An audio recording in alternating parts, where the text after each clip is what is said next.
Computer looks a little grainy.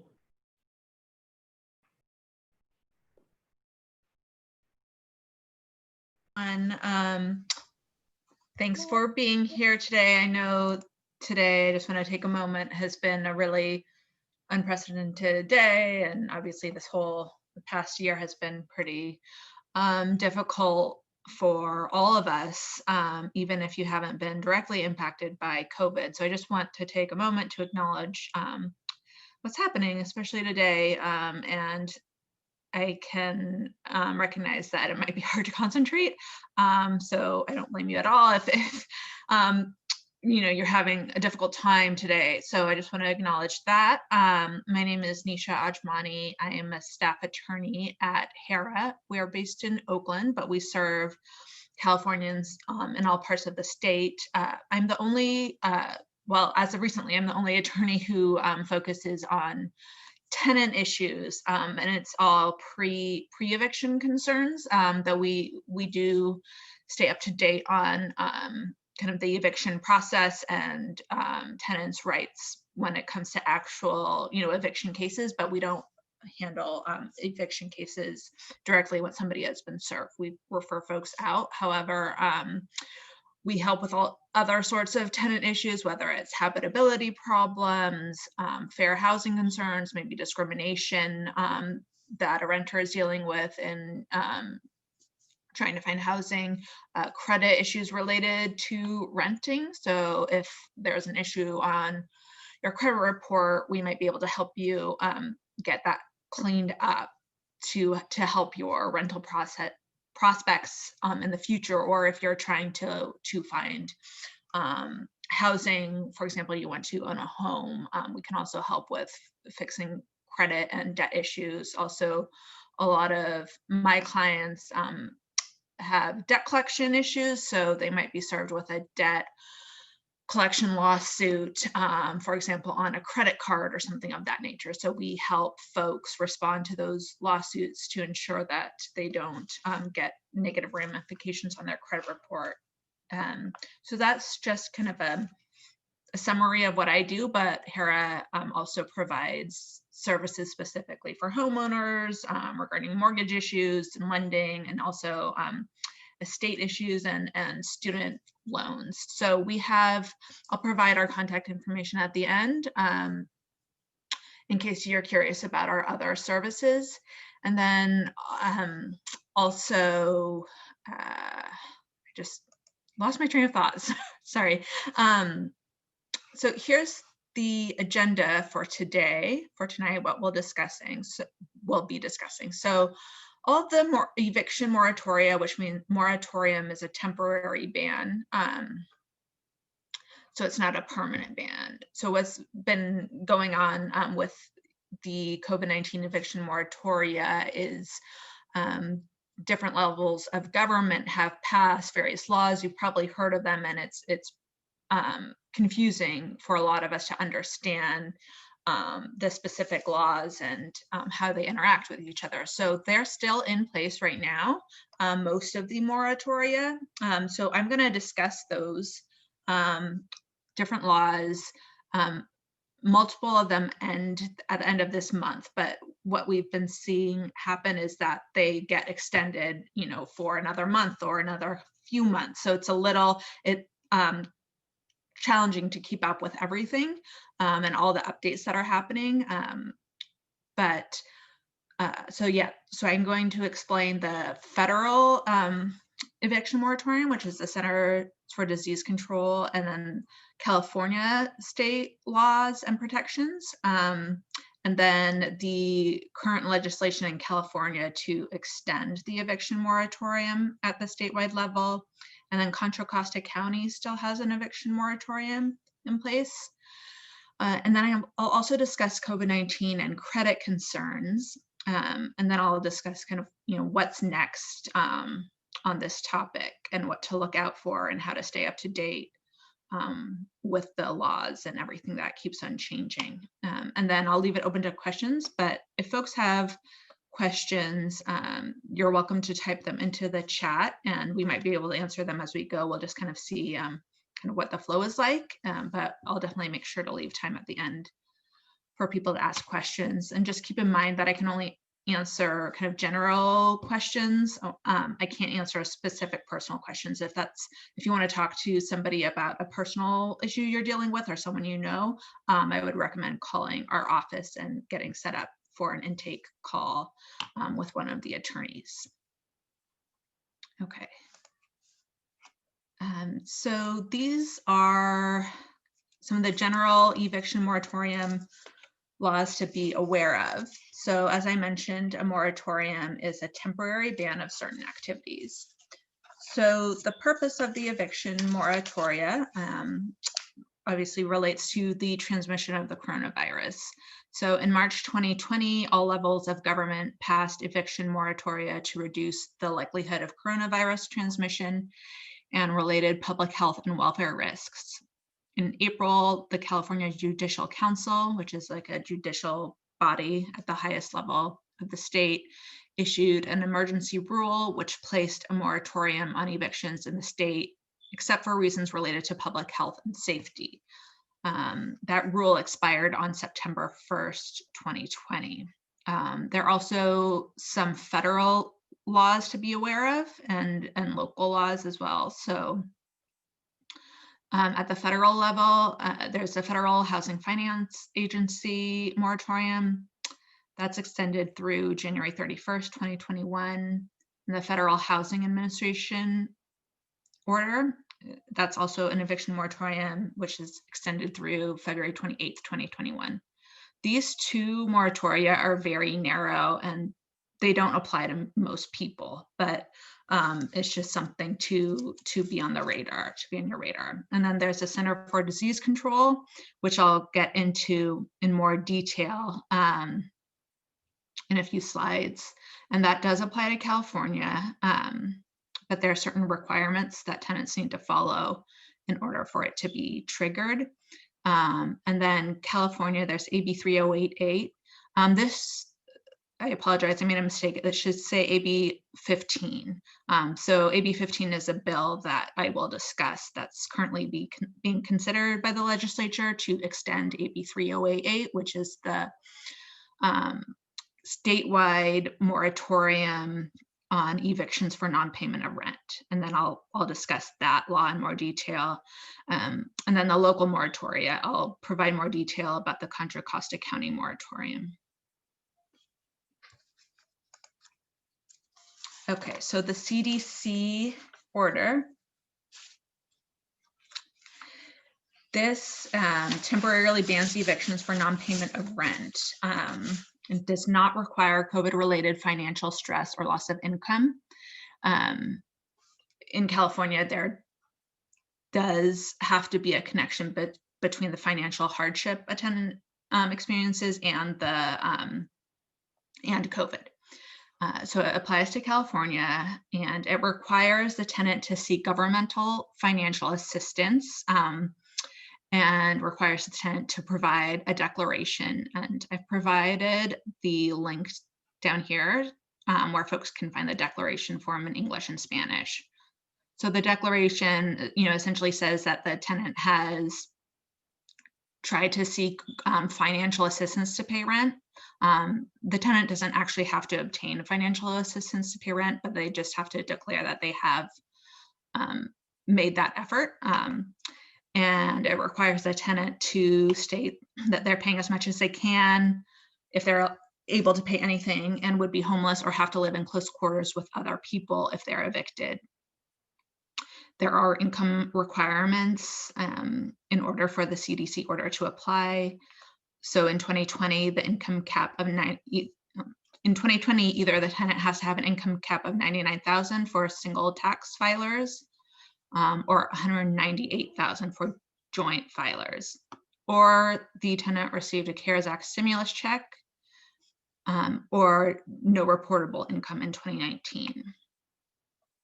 So I'm going to get more into the different types of evictions. Some are called no fault, some are called at fault, and there's also what's known as just cause. So I'm going to describe that more later, but so tenants and advocates for tenants can argue that the CDC order also applies to all no-fault evictions, which means that the tenants cannot be evicted for reasons that they didn't do anything wrong. So like, let's say a tenant commits a crime on the property, that would be considered an at-fault eviction, not a no-fault eviction. So there can definitely be the argument that the CDC order also applies to any type of eviction where the tenant is not at fault and hasn't done anything wrong.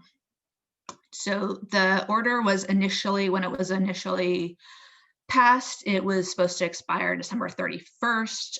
However, it got extended to January 31st, 2021. And hopefully it'll be extended again, but we just, have to monitor all of these laws pretty regularly because they don't always extend it with a lot of advance notice. So this website down here, if you go to the CDC website, you can also find updates and press releases about the moratorium. And then also, please note that there are lawsuits against the CDC from landlords and landlord groups. So this area is just changing pretty rapidly. So unfortunately, I can't provide a lot of certain information, but just know that right now the CDC order might apply if you or someone is facing an eviction.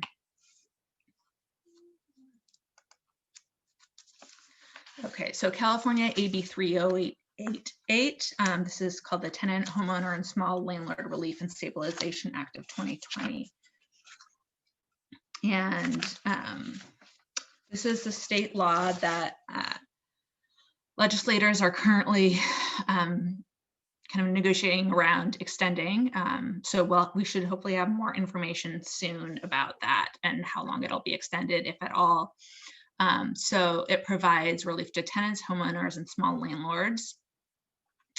It's not a moratorium because it doesn't temporarily outright ban certain activities, but if tenants follow the requirements in the law related to non-payment of rent evictions, they might be able to avoid being evicted. And AB 3088 it's only applicable to non-payment of rent cases. So evictions where non-payment of rent is a reason, we're able to begin on October 5th, 2020. However, evictions for reasons related to public health and safety, and when the landlord wants to remove the unit from the market, which is known as Ellis Act, have been allowed throughout this pandemic.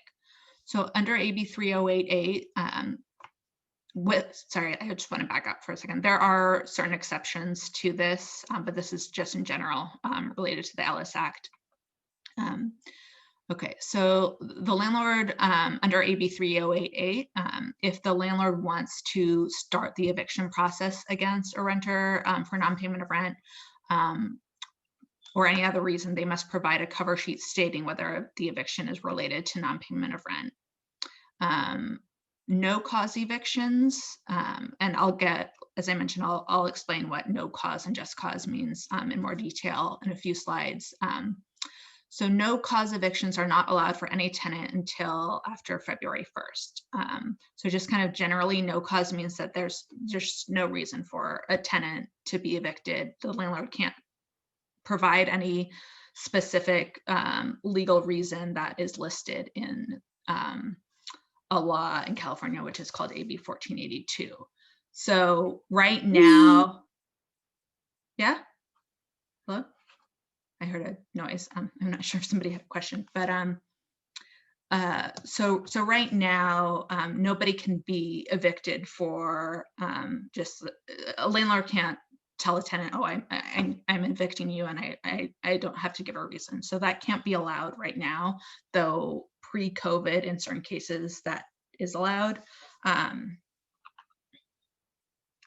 Okay, so AB 3088 primarily involves protections for tenants who have struggled to pay rent due to COVID-19 financial stress reasons, and I'll provide some examples of what that might look like in a few minutes. It also requires tenants to provide a declaration for non-payment of rent cases. And and it provides increased penalties for landlords who engage in retaliation, illegal lockouts, harassing behavior. And AB 3088 is intended to be a temporary fix when it was first passed. So the legislation currently being considered will hopefully provide some longer term protections for tenants. And also, just as a resource, the California Department of Real Estate has some good information about AB 3088 on its website. And then also just keep in mind that local, county, or city governments might have a more protective ordinance in place. So it's important for folks to know which ordinances might apply to them in addition to the California law. Okay, so some changes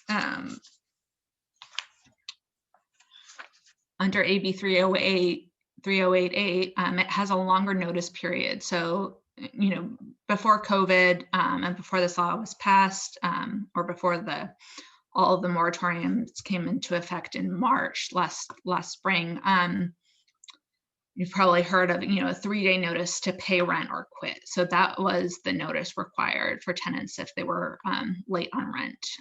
But now it's 15 court days or business days instead of 3 calendar days. And there are 2 timeframes to be aware of. There's the March 1st, 2020 through August 31st, 2020.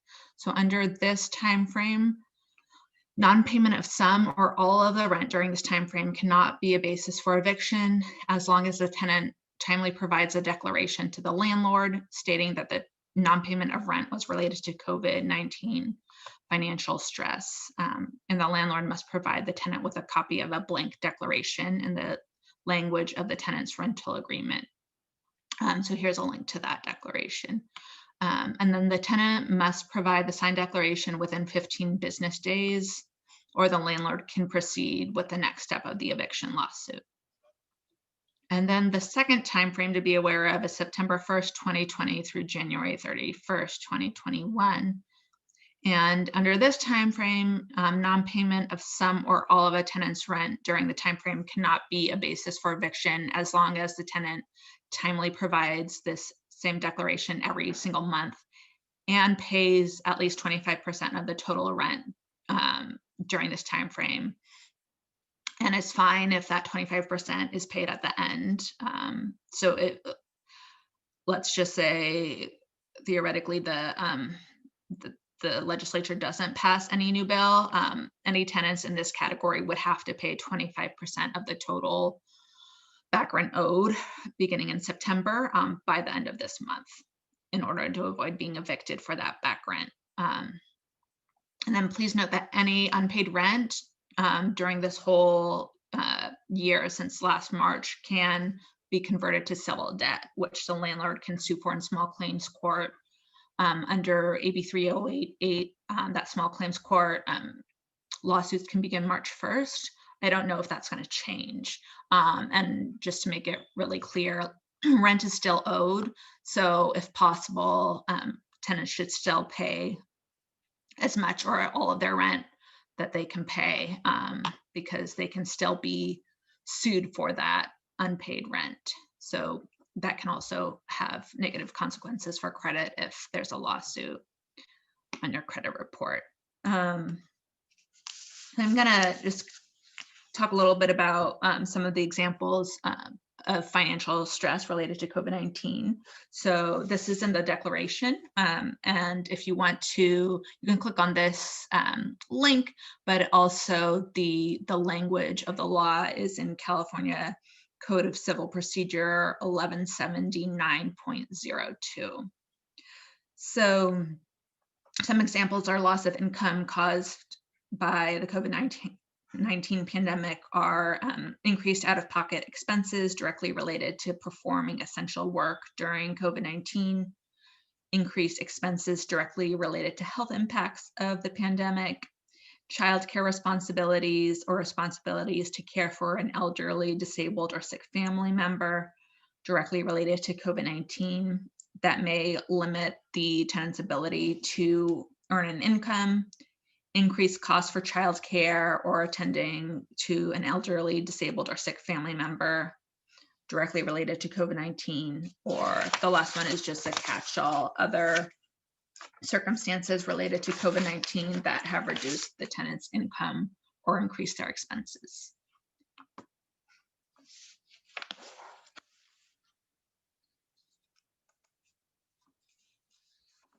Okay, so as I mentioned, under AB 3088, just cause applies to every tenant. Before COVID, or before AB 3088 was passed, just cause did not apply to every tenant. And once AB 3088 expires, we don't know exactly when it will be. If it gets extended, then the law on just cause will go back to what it was before AB 3088. So just cause means that the landlord can only evict for certain specified reasons that are listed in the law. There are two different types of just cause. One is no fault just cause, and the other is at fault just cause. So I kind of touched upon this earlier, but no fault just cause is the tenant has not violated the lease in any way. For example, the owner or the owner's family member wants to move in, and that there are certain standards that the landlord has to follow if they want to do an owner move-in eviction. Intent to demolish or substantially remodel the property, the landlord withdraws the unit from the rental market, or the tenant has to be evicted in order for the landlord to comply with a court order related to habitability. And the landlord in this circumstance, if it's an issue related to habitability that is not the tenant's fault, the landlord may be required to pay for limited relocation assistance for the tenant. And then there's at fault just cause. So that means the tenant has violated a material term of the lease or engaged in other specified actions. For example, non-payment of rent, criminal activity on the premises, refusal to allow the landlord to enter lawfully. So this law is called the Tenant Protection Act. And as I mentioned, the Tenant Protection Act applies to all tenants right now until at least February 1st, unless that gets extended through the legislation that legislators are currently considering.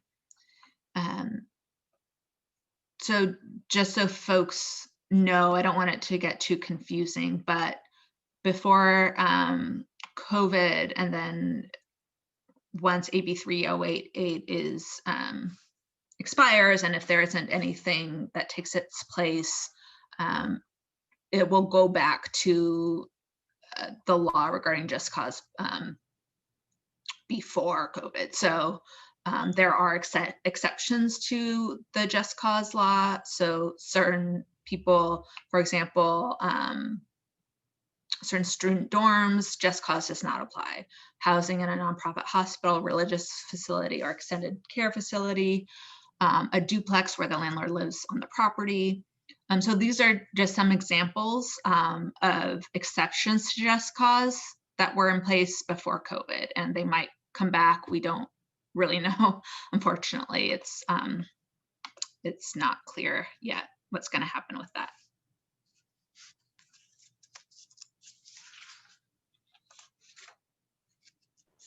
And Nisha, Yeah. if you don't mind, we do have a question.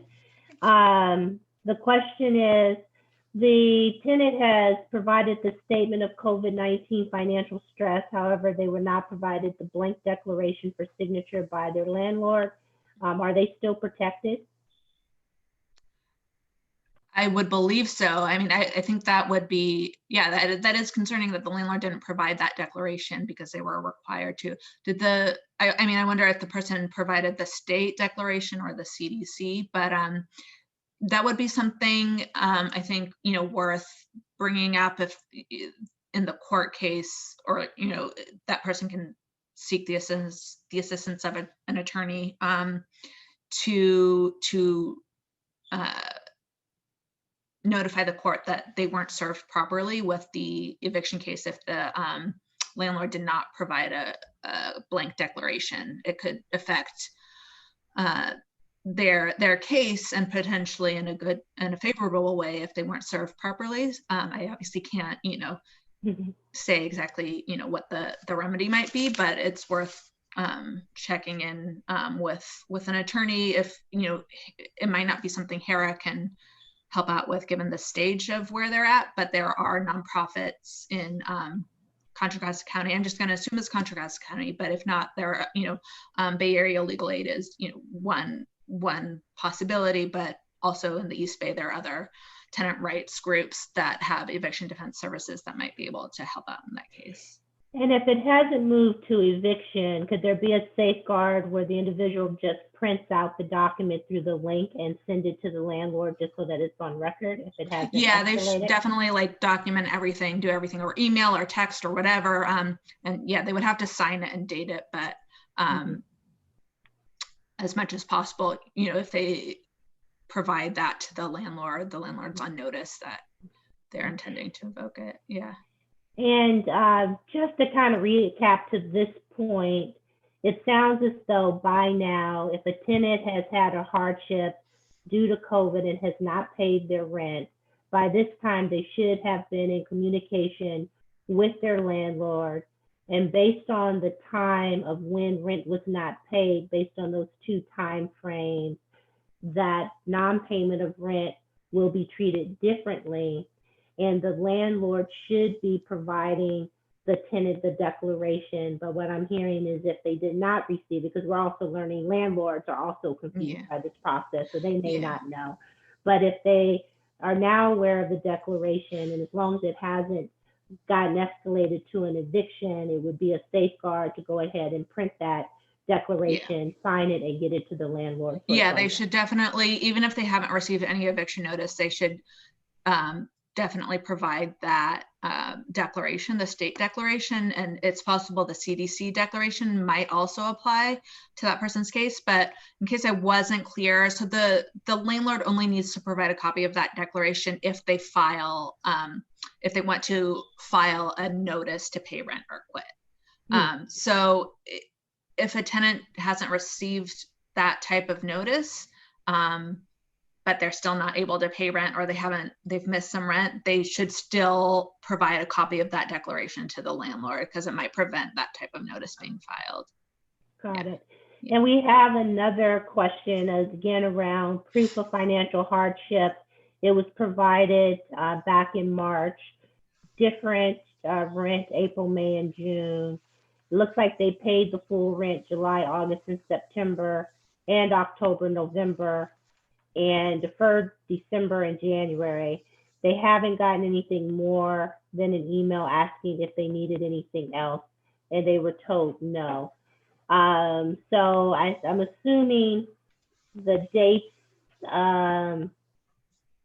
based on the hardship back in March.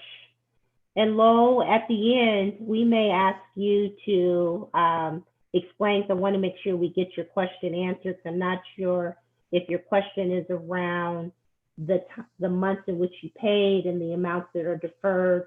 So we're going to pin this because there's a lot of information, but I want to make sure we get the answer to you correctly. So Lo, know that we'll get back to your question at the end of the presentation. So we'll get back to your question. Okay, and that's it for questions. Thank you. Yeah, well, that reminded me. So under AB 3088, people don't have to provide proof of financial hardship. The declaration is all that's provided, needs to be provided unless the landlord can show the tenant has an income above 130% of the area mean income. So when providing the declaration, the tenants don't need to provide, for example, pay stubs or anything like that showing that there's a financial hardship. But unless the landlord knows, or I don't know exactly how the landlord would know, but the landlord would have to show that the tenant has an income of more than 130% of the area mean income, then that would trigger the tenant needing to provide proof of financial hardship. Okay, so I know this is super complicated.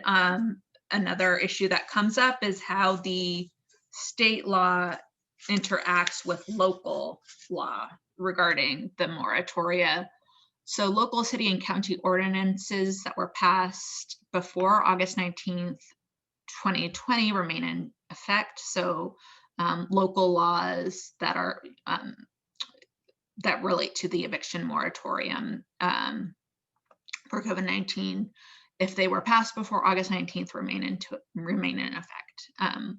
Local laws adopted or extended after August 19th, 2020 won't go into effect until February 1st, 2021. However, local governments can still extend, enact, or modify their local just cause rules as long as they don't affect the non-payment of rent eviction cases. And for local non-payment eviction moratoria, they have a time frame to repay unpaid rent. So if a local eviction moratorium has a time frame to repay unpaid rent, that repayment must begin by March 1st, 2021 under AB 3088 and be repaid completely by March 31st, 2022.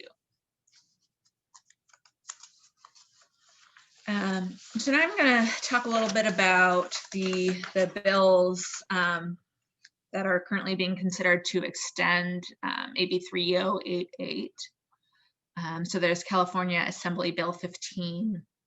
And this would extend AB 3088 through December 31st, 2021, which means renters financially impacted by COVID-19 would not be able to be evicted until January 1st, 2022 for non-payment of rent, as long as they follow the requirements in AB 3088. And then so by the end of 2021, tenants would still have to provide 25% of all the back rent owed beginning in September 2020. And just when I was doing my research, I just thought I would share this reference to this article that I found. In general, it sounds like landlord groups are open to extending the moratorium, but not through the end of this year. There's also Senate Bill 3, which would extend AB 3088 until March 31st, 2021. We hopefully should have some more information about both of these within the next couple weeks.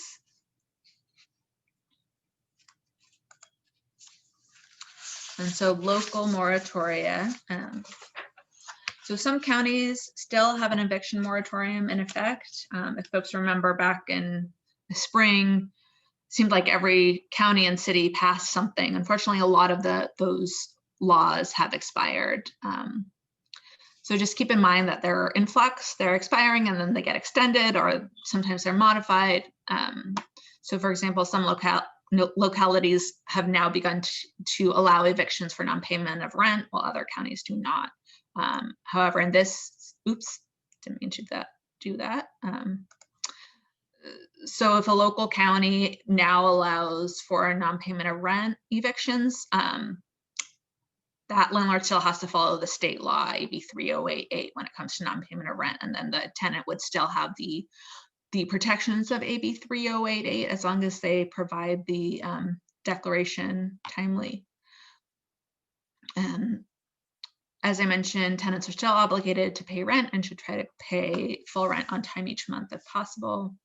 And then it's important to read the text of the specific ordinance or seek legal assistance to understand what types of evictions are allowed and when, as well as whether a tenant's unit is exempt from a rent increase moratorium. So it is really important to understand the specific text of the local law and the state law, because there are exceptions, and unfortunately, some folks might assume that a local law, for example, Contra Costa County has a rent increase moratorium, but it doesn't apply to everybody.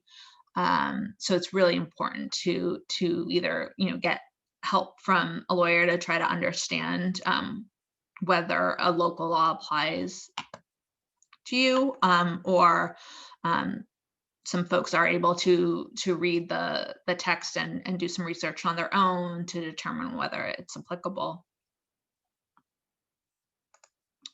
Okay, so now I'm going to talk a little bit more about Contra Costa County. So this was extended through January 31st.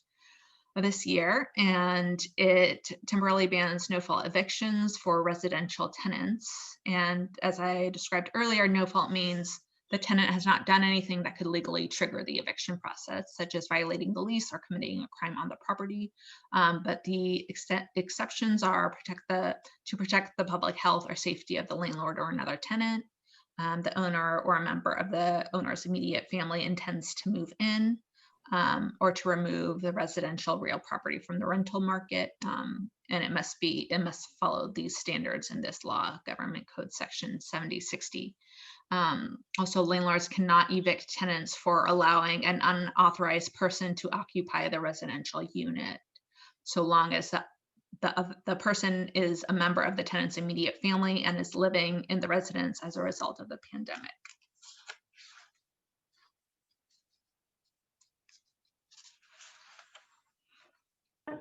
Nisha, we have a couple of questions. I did ask if we do have folks that are from Alameda County. So when you're done with Contra, Costa, if there's any highlights that you can share, if you're aware of what's going on in Alameda County related to this. But the two questions that we have is one, if the tenant has paid the rent, is the landlord still able to get any of the late fees or penalties if the current rent is now current? If they'll, so were they behind and then caught up or something? Yes. Is that? You know, I'm not sure off the top of my head. I would have to look that up and get back to you, or I'm happy to send you an email once I do that research. I just need to confirm. I'm not positive off the top of my head. The landlord can't evict that person for the late fees, unpaid late fees, but they might be able to still try to collect on the late fees. But I would just want to look and see if there are any exceptions to that, or if there was anything in AB 3088 disallowing late fees. So let me double check on that. Okay. Okay, so we'll get back to you on that. And then we have another question. There's a tenant that lives in Richmond, and they would like clarification on their responses, what their responsibility or options will be to pay past due rent if the moratorium is not extended beyond January 31st. So they would have to pay 25% by the end of January 31st. There's always, the possibility. It's worth asking. It depends on kind of, the relationship with the landlord and that sort of thing. But some landlords are open to coming up with some sort of repayment plan. And I also know that there are a number of nonprofits and other organizations that are that might be able to provide financial assistance to tenants to help pay rent. So that could be a possibility. But if the person is able to pay 25% of the rent, of the total back rent owed, by the end of this month, the landlord cannot evict that person. But the landlord can try to seek that unpaid rent in small claims court, unfortunately. And just to follow up on that, for the Richmond residents, City of Richmond, along with others, does have a rental assistance program, as well as Shelter Inc. So if you want more information, just contact us and we can get you that information. And a couple of more questions. 25% of the total past due amount, or 25% of the monthly rent. Oh, so it looks like we answered it. So it's the outstanding rent that's 25%. Yeah, from beginning September 1st, 2020. Okay. So you don't have to go, let's say you weren't able to pay rent beginning in April. You don't have to go all the way back to April, but you have to go back to September 1st and calculate how much rent was owed each month, and then you would have to pay 25% of that total amount. Okay. Yeah. And then the other question is, what takes precedence with these different extensions, local, federal, or state, as these moratoriums may be adjusted? Well, as I mentioned, it is complicated, but generally what tends to, what the trend has been is that, let me just go back to, I think I have a slide on so this is a little bit more information about how the state law interacts with the local laws. The concept behind AB 3088 and then also the CDC order is that they don't, both laws don't want to take away rights that folks already have. At, let's say, the local law is more protective than the state law.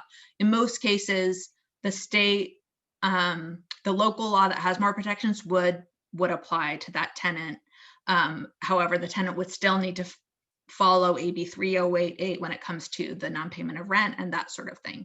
And the same goes with the CDC order. The CDC order only applies when the local or state law is less protective than the CDC order, if that makes any sense. So both at the federal level and then the state level, the laws, from what I understand, the intent is that the drafters of the laws did not want to have tenants be in a situation where they lose their rights at a local or state level if that level of government has a higher protection for them. I hope that makes sense. Okay. And so I think the walkaways up to this point is that as of January 31st, if there's still outstanding rent that is outstanding and you haven't been able to do the 25%, it could trigger an eviction if the moratorium is not extended.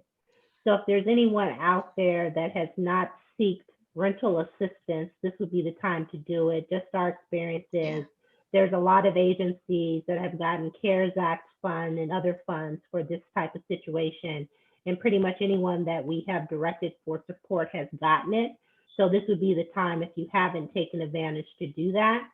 The question comes up here, will rent need to be paid in full starting February 1st if all stands as is? And I'm assuming if the moratorium is not lifted or it does not get extended, is the expectation come February 1st, full rent needs to be paid? If the California moratorium, AB 3088, and then this federal CDC order aren't extended, and then there isn't a local law that would apply, and let's also say, the Contra Costa County moratorium isn't extended, then that's my understanding. But the person, it's very possible that another protection ordinance might apply. I know I'll talk about Alameda County later. I don't have a slide on it, but Alameda County and, for example, the city of Oakland have a much longer moratorium in place. So depending on where the person lives, it's definitely important to check to see if there is a local ordinance that might protect the person against eviction if the state and the federal moratorium are not extended. So definitely before kind of making a conclusion about whether or not, let's say February 1st, the state and the CDC order aren't extended.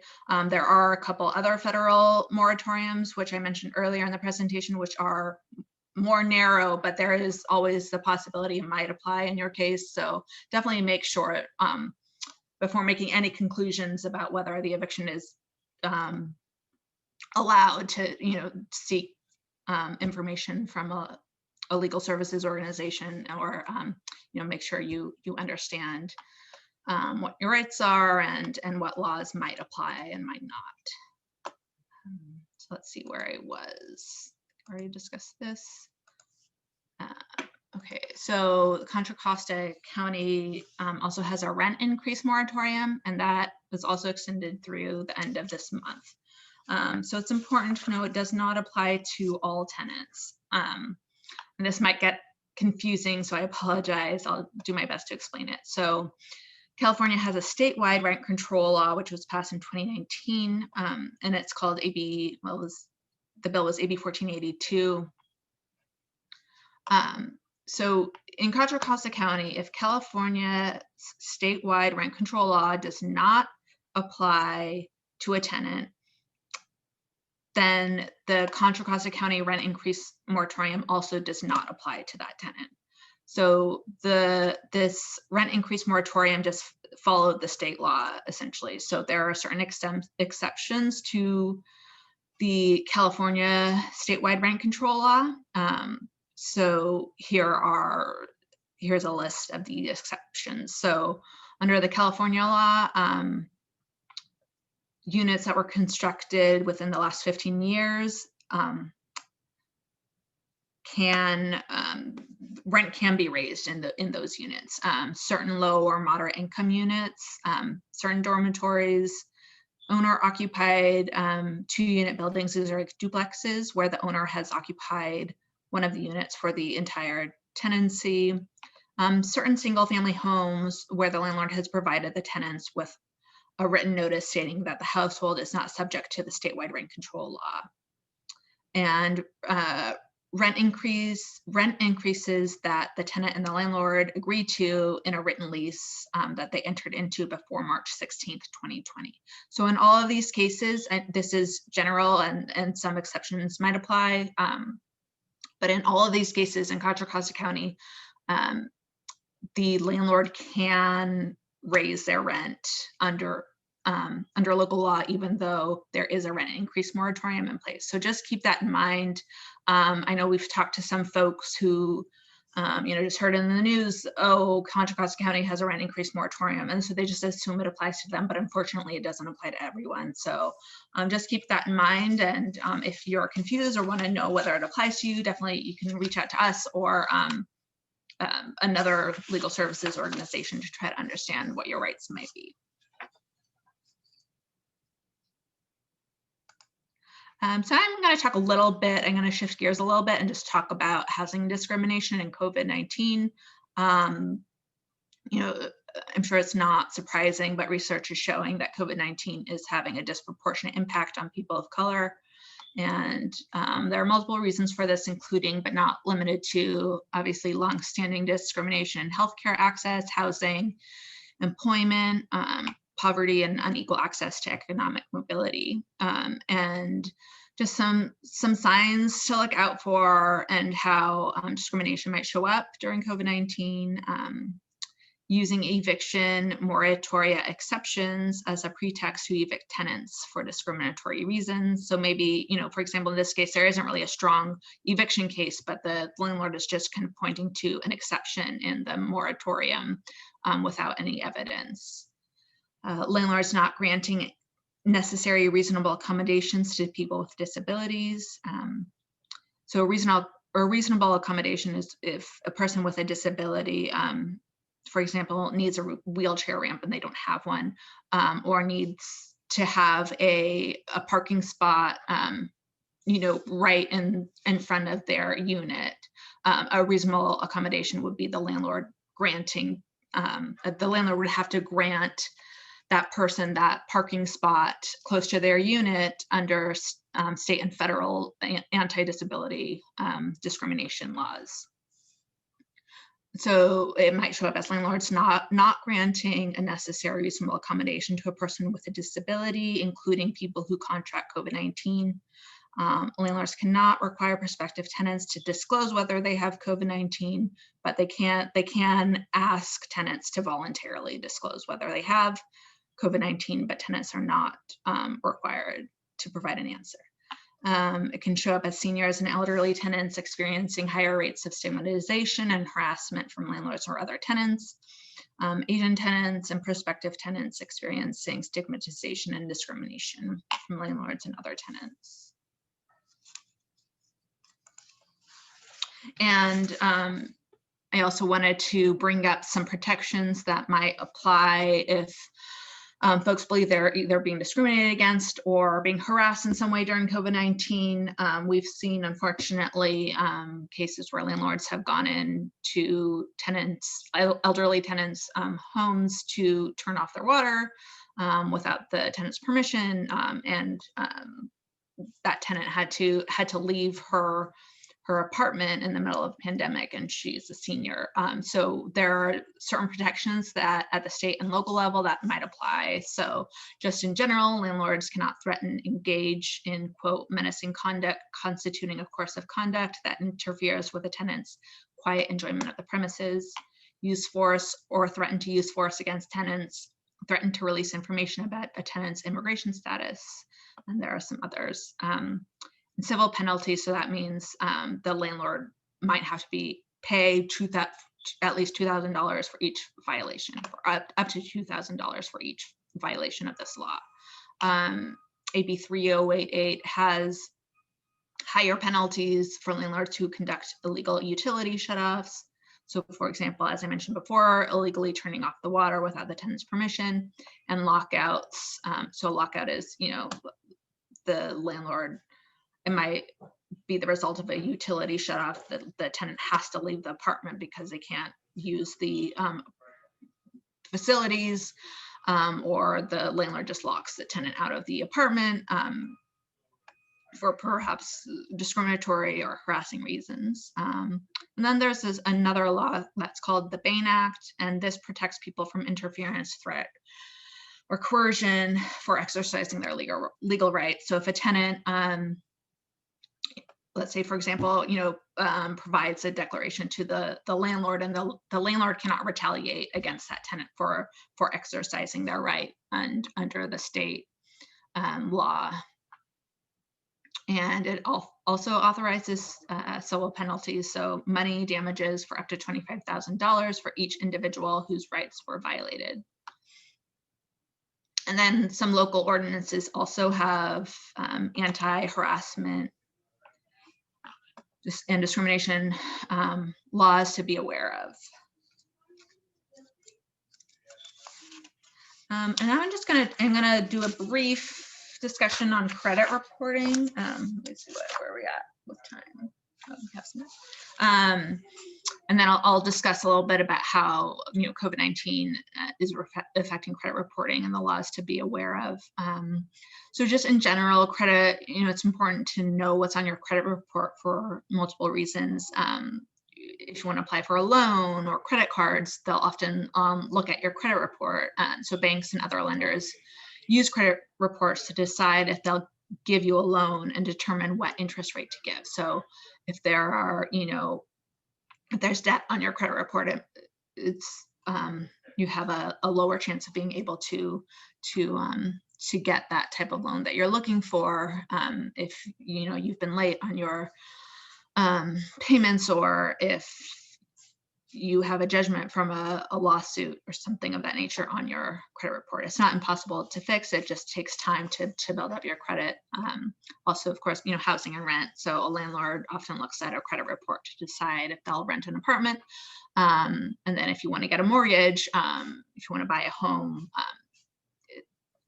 the servicer might look at the mortgage lending company would look at your credit report. And then also insurance.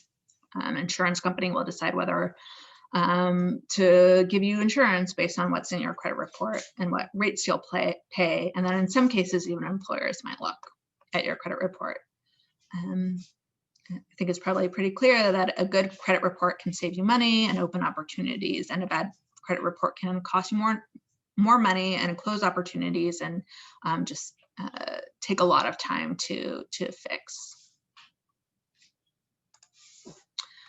So what to know about the rental process and credit. So tenants have the right to request a copy of the credit or tenant screening report a landlord uses when deciding whether to rent a unit.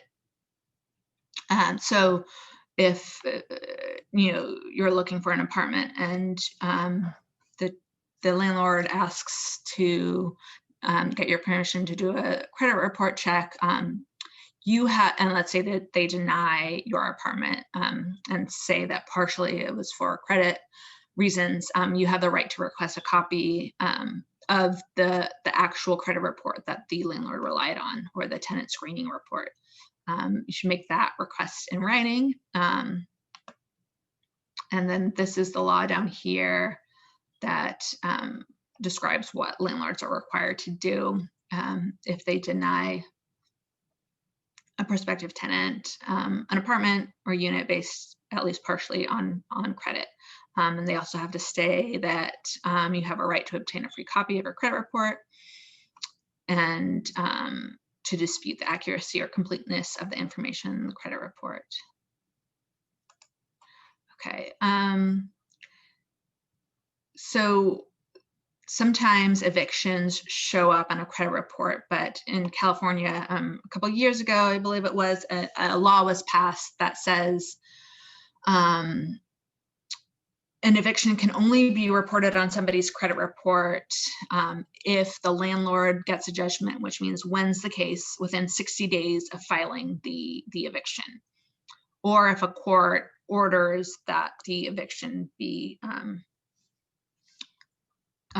unmasked, which means publicized to be on the credit report or any other type of public record. So during COVID-19 under AB 3088, evictions, even if, let's say, the landlord wins within 60 days, it still cannot be reported on someone's credit report. So this is important to know. Oops, sorry about that. So yeah, an eviction for non-payment of rent during COVID-19 cannot be reported on someone's credit report. However, unpaid rent, so the actual debt owed during COVID, can be reported. And let's say, you know, the landlord sues in small claims court. Unfortunately, that if the landlord gets a judgment, that can be reported on a tenant's credit report. Okay, so I just want to talk about kind of like what's next and what to look out for regarding the different moratoria and where you can go to find information. And I also just want to kind of give some context. So this probably also doesn't surprise folks, but there have been recent studies researching whether there is any connection between the eviction moratoria and the rates of coronavirus. So in general, the research has been showing that eviction moratoria do help in preventing COVID-19. So they've been successful in preventing coronavirus transmission. And I provide a link if folks want to learn more to an article from the California Public Radio, which references a UCLA study, which provides more detail in the article, but it shows they found that coronavirus eviction moratoriums in California have been successful in preventing higher coronavirus transmission rates. So I think that provides a backdrop for, you know, the need to extend these laws, and hopefully advocates will be successful in extending the moratoria. And as I mentioned, these laws are changing pretty regularly, so it's important to keep up to date with the most recent information. So here's where you can go to find more information about the Contra Costa County moratorium. And oops. So California, and then for the current bills regarding AB 3088 and extending it, it's California AB 15 and SB 3.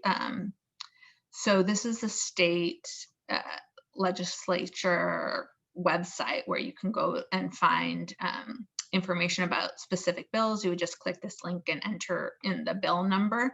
And then also, you know, if obviously it's not foolproof, but most of the time, like, reputable news outlets will hopefully should have, you know, an up-to-date article or something of that nature, stating whether a moratorium has been extended. And then of course, you're welcome to call HERA or another legal services organization if you want to have more information about the status of any of the bills or the moratoria. The Centers for Disease Control here is a website, and it has like press releases and up-to-date information about the CDC moratorium. And then also to keep in mind, both at the state level and the federal level, there is financial assistance kind of talks in the work about helping out low-income households. I know there's something about $2.6 billion in federal money that's supposed to go to the states to help out low-income households. I don't know how that's going to be kind of dispersed and kind of the parameters around that and who will get the money and all of that, but I know that will happen at some point. I just don't know when, and kind of that whole process. And then also at the state level, there is talk about a statewide type of fund, additional fund to help out low-income households. So hopefully, we'll learn more about that soon, and there will be more financial assistance for folks down the pipeline. And yeah, so hopefully we'll have some more information soon about that, and folks can get the help that they need. So yeah, now I'm happy to answer any questions people have. Anything I've said wasn't clear. I know it's a pretty complicated topic, so. I have a question, if you don't mind. Yeah. So my question is, with a past due balance, I've paid plenty of the 25%, well over that. When the moratorium is lifted and I'm required to pay full rent again, can the rent be raised then? If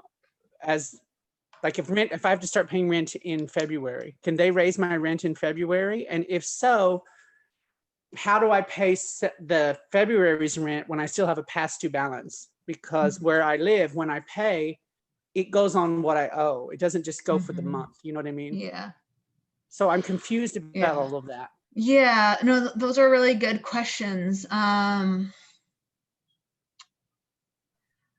Unfortunately, I don't know off the top of my head if they can raise their rent in February. What I do know is they can't evict you in February based on your unpaid rent from this past time period.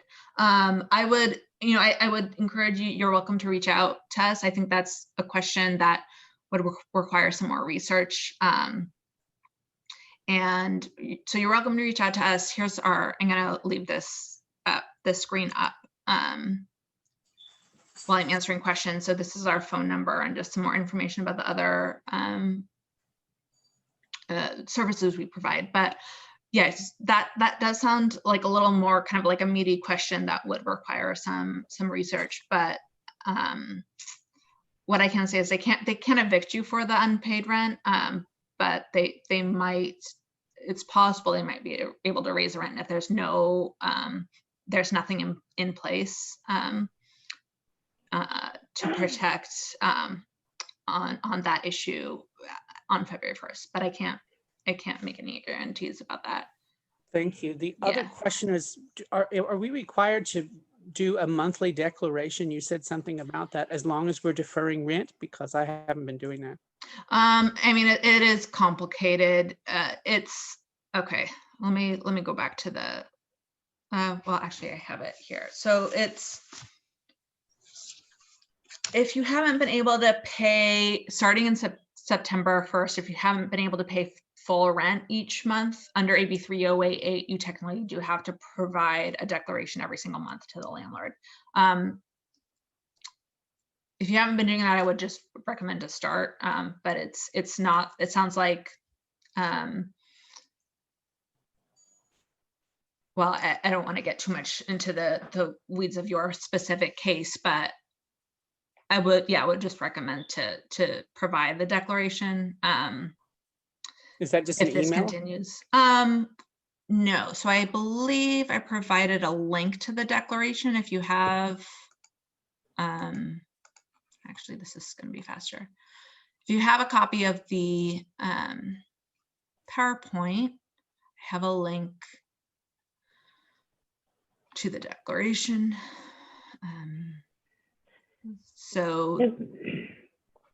And for those that are in the city of Richmond, Here. the city of Richmond rent program also has the link on their website. And if you haven't received the PowerPoint presentation, Tisha will get that to you before the end of the week with all of the information that was discussed this evening. Yeah, so here's a link to the declaration. So you would have to click that and print it out and sign it and date it and provide that. And then, you know, I don't know the specifics of your case, but it might be possible that the CDC order also applies to your case. And in that situation, you might benefit from the CDC declaration as well. So just something to keep in mind. Thank you. Yeah. Mm-hmm.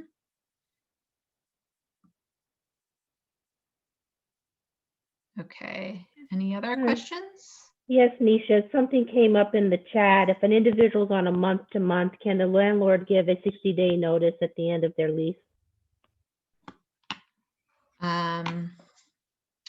Well, so I'm a little confused. They're on a month-to-month lease? Yes. They're not, so they don't have like a year-long lease. Right.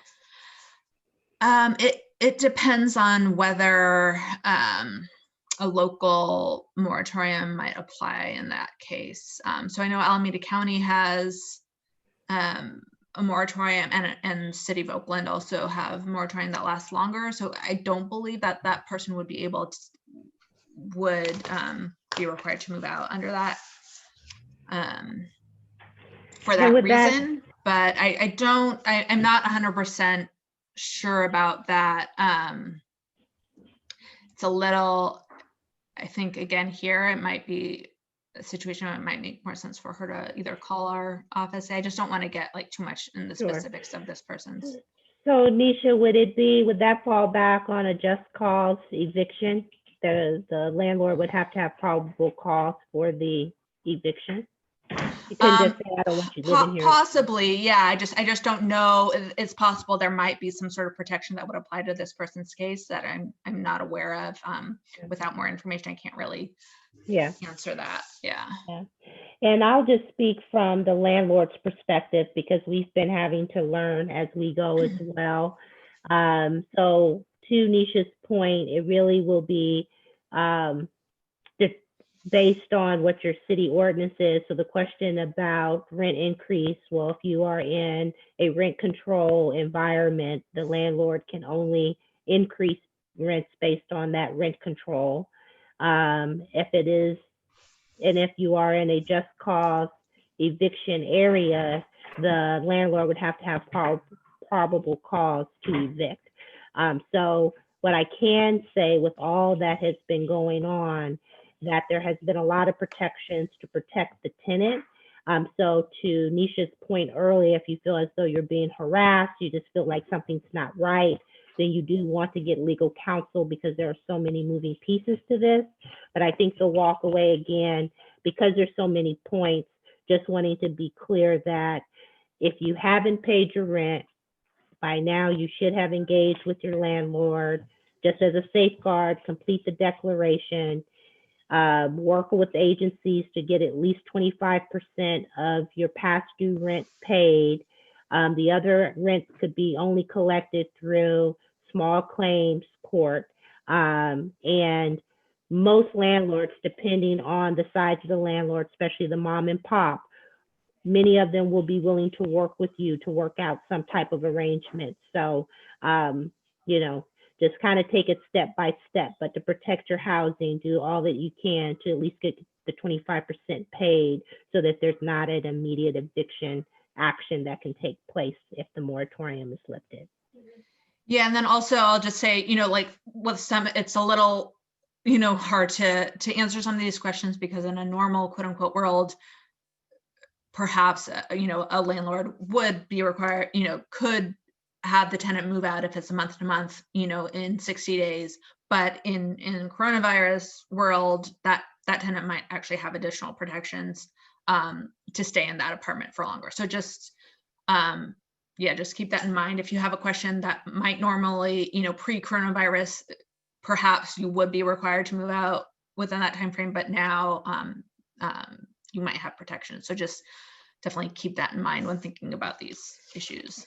And Nicole has raised her hand. So Nicole, I think you have the ability to mute yourself, and Lowell, this would also be the time to get in queue to get your question clarified. So Nicole, if you can unmute yourself, please go ahead.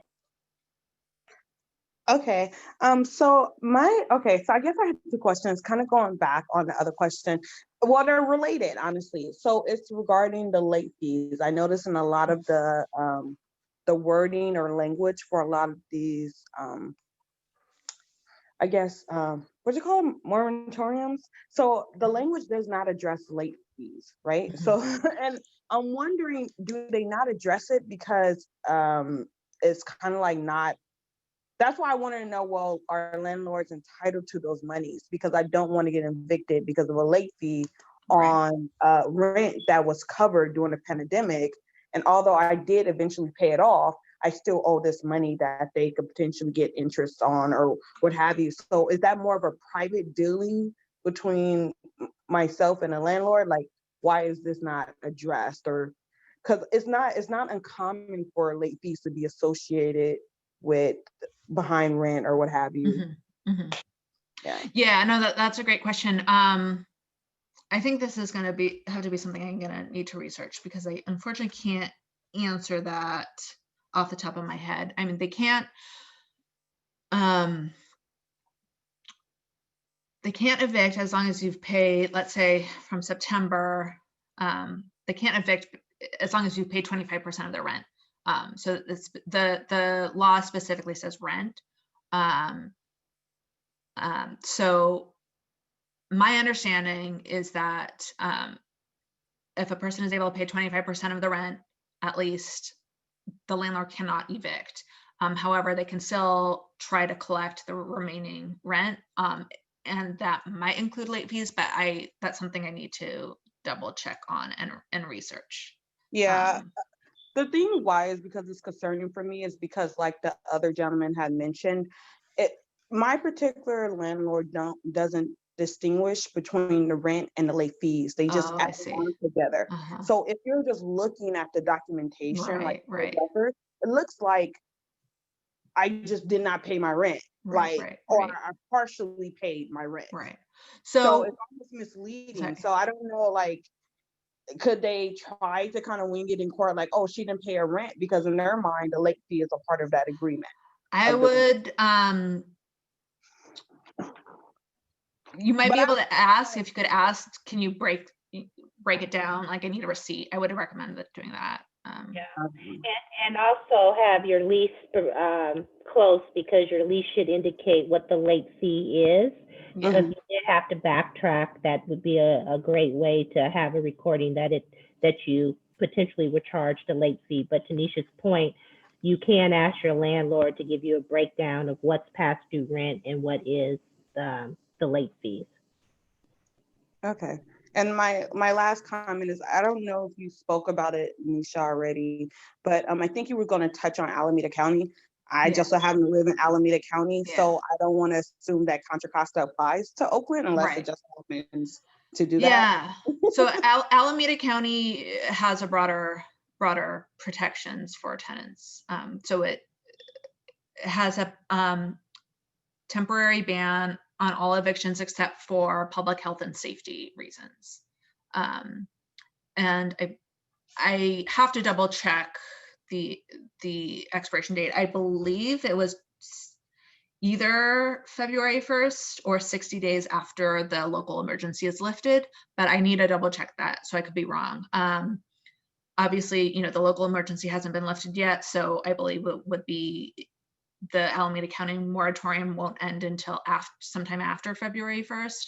And then if it's Oakland, Oakland's moratorium is also temporarily bans all evictions except for public health and safety reasons until the local emergency is over, or it might be 60 days after the end of the local emergency, something like that. So Oakland is even longer than Alameda County as far as I remember. But yeah, I would have to double check the exact dates if there's anything in the most recent documentation showing when the moratorium ends. And Okay. Nisha, I just put in there for everyone, I just put in the chat, the City of Oakland's COVID-19 information regarding rental. So that may also be a resource to review. Yeah, and then Alameda County also has financial resource or nonprofits in Alameda County. There are some that have rental assistance for folks. So if people in Alameda County are struggling to get that 25%, I would be happy to, I can send you, Nikki, some of the organizations in Alameda County that help out. Yeah, we have a complete list as well. Okay. So I did put in the chat, if anyone needs access to those resources, our property manager, Simone, can assist. Her email is in the chat if you need a listing of both Alameda, Contra, Costa resources.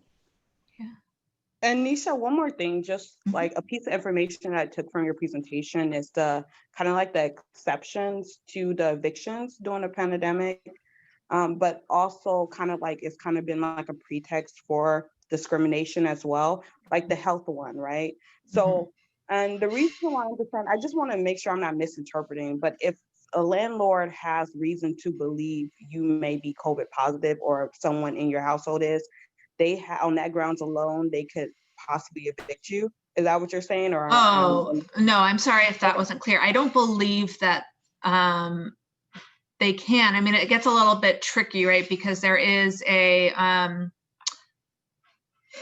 under certain jurisdictions, there is an exception to the eviction moratorium based on public health and safety. So the landlord might say, oh, well,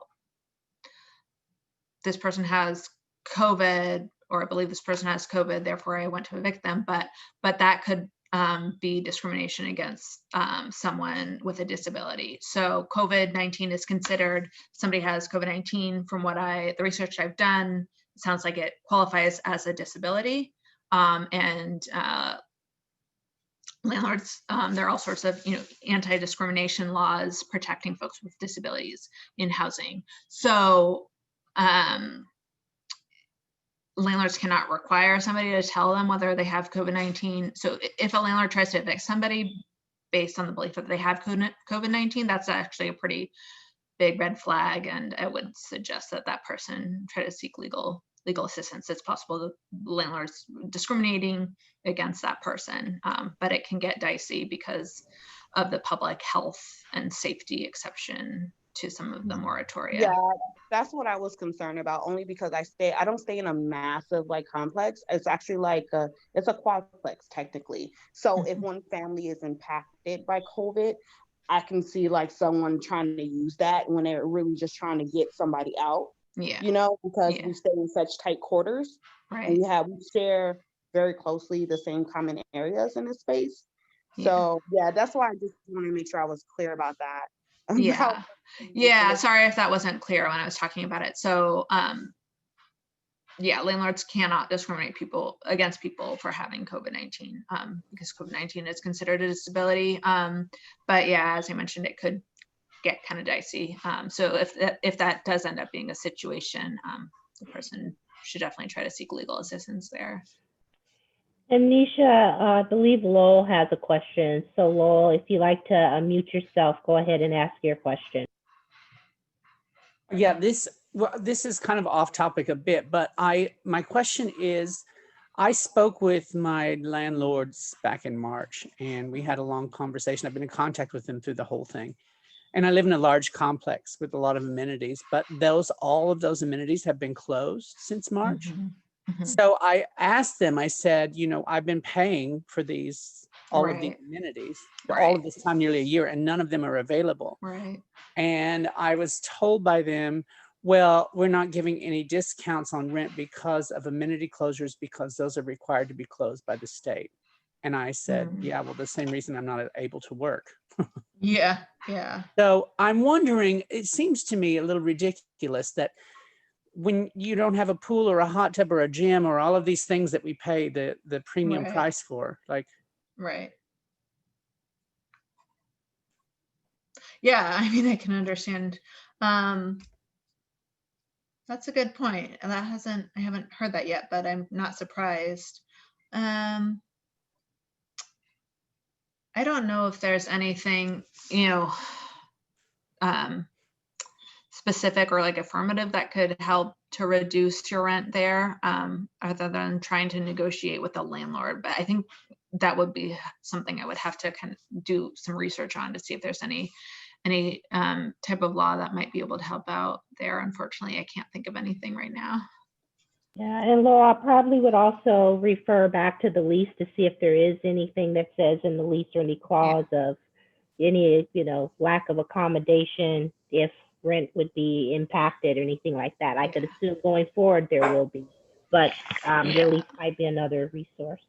Or if it's like, I mean, it doesn't necessarily sound like this type of situation, but let's say, a utility in your apartment has been turned off or something that's important to the habitability or your quiet use and enjoyment, something like that. And in certain like kind of severe situations, tenants can reduce their rent if the landlord refuses to fix an issue or turn a utility back on until it's been turned back on. I don't know if that applies in this case, but that might be a way, if there is some sort of egregious utility issue in the actual unit and the landlord is saying that it's a COVID-19 issue. And then also, we've seen this sometimes where the landlord has used COVID-19 to kind of delay getting issues in the apartment fixed. So if that happens, that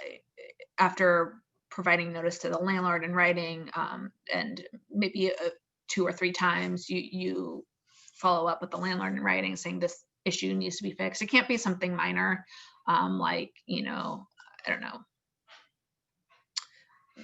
a drawer broke or something. It has to be something that impacts your ability to use the utilities and have a habitable unit. But yeah, so for example, if there's a plumbing issue or something along those lines, or a heating issue, and the landlord is blaming COVID as to why they're not fixing it, in a situation like that, then you start to enter the territory of either being able to reduce your rent, or finding someone on your own to fix the problem and paying that person, reducing that amount from your rent. So that's something to keep in mind if issues come up like that.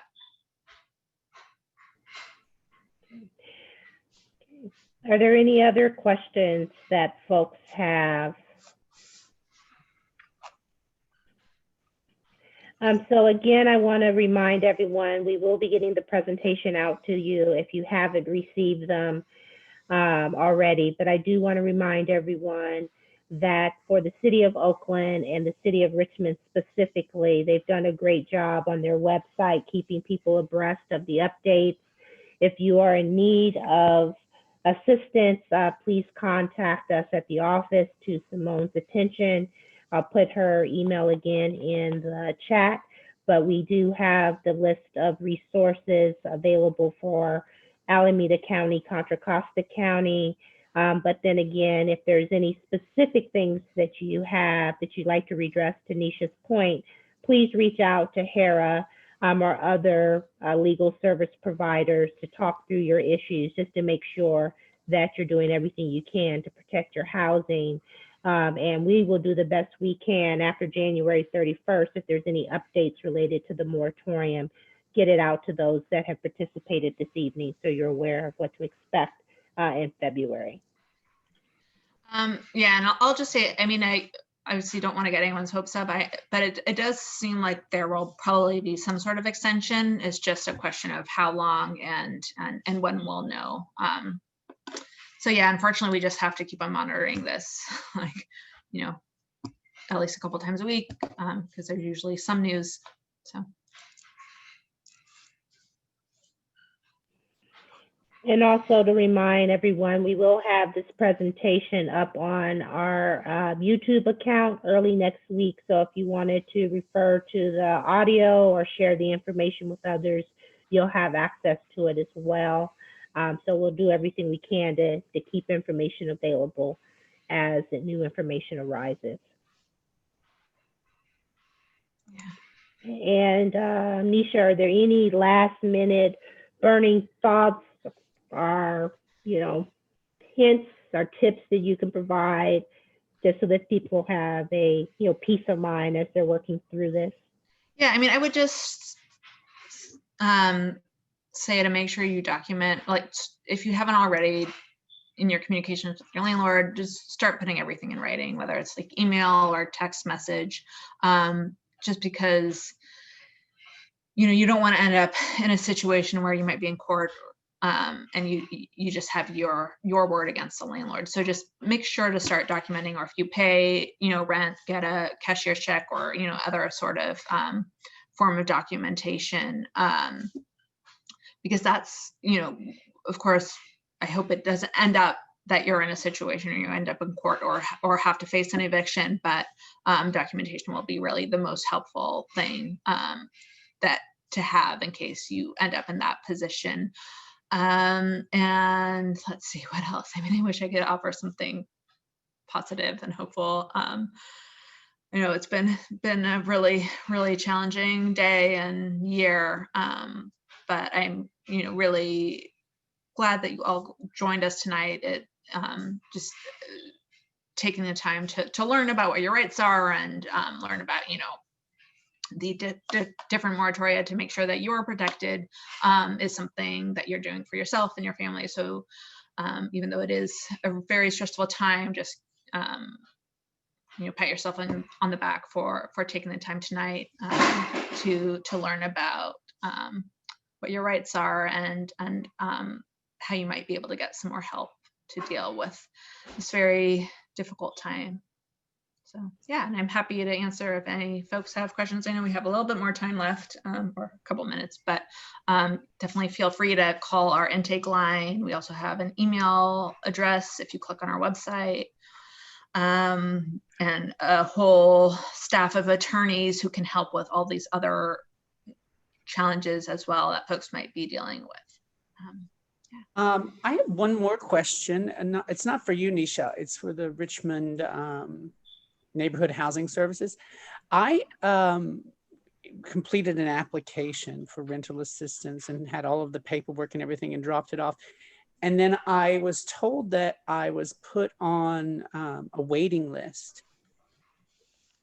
And then I spoke with a lady, I'm not sure who I spoke with. She called me and said that she was going to email me some other places where I could apply as well.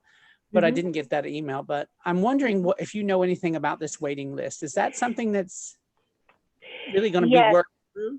Yes, and the reason that there is a waiting list is that the city of Richmond got their first allocation of funds through the CARES Act, and those funds were exhausted. So before we started processing additional applications, we needed to make sure that there were additional funds, which there are. So we will be going through that wait list tomorrow and getting back to those individuals to say where those applications stand. And I'm assuming you spoke with Simone, but in the meantime, we can make sure that you do get that email. And I think I did put the links in the chat as far as the other resources, because the City of Richmond program is only able to pay up to $5,000. So if your past due rent exceeds that, then you may also want to get in contact with other agencies to help make up the difference. So I would say by Friday, Simone should be able to get back to you, as we'll be making the decision on the wait list tomorrow. And again, I'll make sure that she gets you the email she promised related to the other resources. That's wonderful. Thank you so very much for your kindness and your help and all the information. It's just such a crazy, crazy time. I think Georgia's good news though. Yeah, there's some bright lights. That's the brightest part of the day. The rest of it's going to be insane. Yeah. So to Nisha's point earlier, You know, it's a lot going on, and you know, although there's been a lot of resources thrown at trying to solve these problems, none of the legislation or resources have been made simple, and we are all trying to figure it out. So please, you know, bear with us, use us as leverage and support, because we will do our best to get through this together. So I thank you guys for spending time with us this evening. Anything comes up in between time, we are definitely not the experts, but we do have access to resources and networks. Just let us know what you need, and we'll do our best to connect you. And any follow up that I mentioned, we'll be sure to you know, do that as well. Thank you very, very much. Thank you guys. Thank you guys. Enjoy the evening, and we will be in touch soon. Bye. Bye.